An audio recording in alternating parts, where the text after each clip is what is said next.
افطار با چتنی خوشمزه خانگی لذت دیگری داره.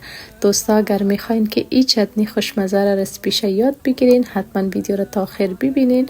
بسیار زیاد آسان و خوشمزه است. صفحه مرا هم فالو داشته باشین، ویدیو مرا لایک کنین، امرای دوستایتان هم شریک بسازین.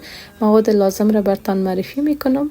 ضرورت داریم 7 دانه بادنجان رومی، 1 دانه لیموی تازه و 3 دانه مرچ دلمه، مقدار گشنیز تازه، مقدار مرچ تازه و 4 مغز و همچنان سیر تازه و سرکه ساده استفاده میکنم و کمی هم نعنای خشک و همچنان نمک. از تمام موادها کم کم به بلندر خود اضافه بکنین و تمام ترکاری ها را چرخ بدین. وقتی که کلش همه قسم آماده شد و یک ظرف کلان امی چتنی را اضافه بکنین. من براتون پیشنهاد میکنم که در این رقم یک ماشینه که مخصوص سلاطه یا گوشت است این کار انجام بدین، خوبتر میایه. از جوسر استفاده نکنین.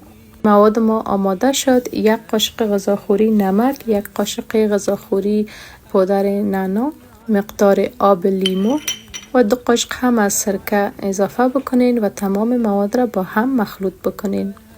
خب دوستا، امی اندازه هایی که برتان گفتم بسیار زیاد خوبش میایه و چتنی ما آماده است. شما ایره به یک ظرف یا مرتبانی که میگیرین اضافه بکنین و برای یک شب به هوای خانه یا دم آشپزخانه تان ایره بمانین.